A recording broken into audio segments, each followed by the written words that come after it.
السلام علیکم ورحمۃ اللہ وبرکاتہ۔ یوٹیوب چینل مدنی اپڈیٹ پر خوش آمدید۔ جو ہمارے چینل پر نیو ویور ہیں ہمارے چینل کو ضرور سبسکرائب کریں۔ رمضان اسپیشل میں سلسلہ چل رہا ہے عید اور فطر۔ آج کے سوال کا موضوع ہوگا روزہ عید چاند کے حساب سے یا کیلنڈر کے حساب سے؟ آئیے توجہ کے ساتھ پورا سوال اور اس کا جواب سنتے ہیں۔ کیا فرماتے ہیں علماء دین و مفتیان شرامتی اس مسئلے کے بارے میں کہ کیا چاند دیکھے بغیر کیلنڈر کے ذریعے روزہ اور عید وغیرہ کر سکتے ہیں؟ بعض اوقات ایسا ہوتا ہے کہ کیلنڈر کے مطابق مہینہ شروع ہو جاتا ہے لیکن اس دن چاند نظر نہیں آتا اور دوسرے دن جب نظر آتا ہے تو دکھنے میں بھی دوسرے دن کا لگتا ہے، تو کیلنڈر کے مطابق اس چاند کو دوسرے دن کا شمار کریں گے یا پہلے دن کا؟ آئیے اب اس کا مکمل جواب سنتے ہیں۔ شریعت مطہرہ میں روزہ اور عید وغیرہ کے معاملات کا مدار چاند کی رؤیت یعنی دیکھنے پر ہے کہ جب تک چاند نظر نہیں آئے گا روزہ عید وغیرہ نہیں ہوں گے، کیونکہ اس کے لیے احادیث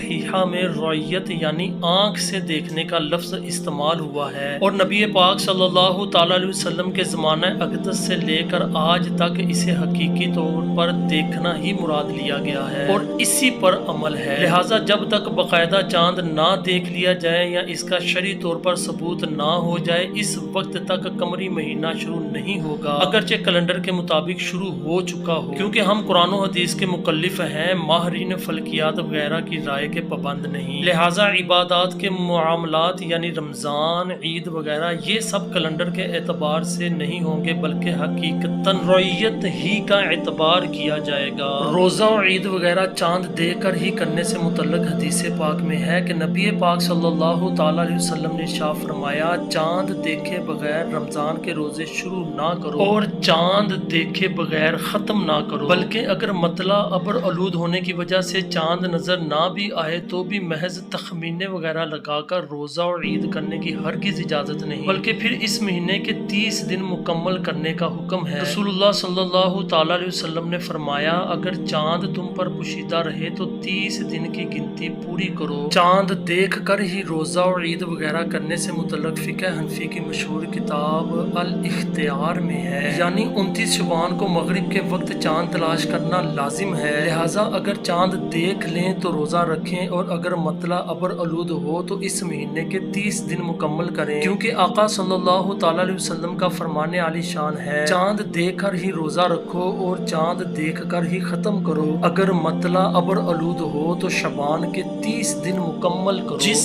دن چاند نظر آئے اسی دن کا ہی اعتبار کریں گے، اگرچہ بظاہر دکھنے میں 2 دن کا ہی معلوم کیوں نہ ہوتا ہو، کیونکہ شریعت نے حکم دیکھنے کا فرمایا ہے، لہٰذا جب دیکھا اسی دن کا شمار کریں گے، اور صحابہ کرام علیہ رضوان بھی ایسا ہی کرتے تھے۔ چنانچہ صحیح مسلم میں ہے، ابو البختری سے روایت ہے، کہتے ہیں کہ ہم عمرہ کے لیے گئے، جب بطن نخلا میں پہنچے تو چاند دیکھ کر کسی نے کہا 3 رات کا ہے، کسی نے کہا وہ رات کا ہے، تو ہم ابن عباس رضی اللہ تعالیٰ عنہما سے ملے اور ان سے واقعہ بیان کیا، فرمایا تم نے دیکھا کس رات میں تھا؟ ہم نے کہا فلاں رات میں، تو سیدنا عبداللہ بن عباس رضی اللہ تعالیٰ عنہما نے فرمایا کہ رسول اللہ صلی اللہ تعالیٰ علیہ وسلم نے اس کی مدت دیکھنے سے مقرر فرمائی ہے، لہٰذا اس رات کا قرار پائے گا جس رات کو تم نے اسے دیکھا تھا۔ امام اہل سنت مولانا الشاہ امام احمد رضا خان علیہ رحمۃ الرحمان فتاوی رضویہ میں چاند دیکھنے کی غلطیوں کو بیان کرتے ہوئے ایک مقام پر فرماتے ہیں قیاسات و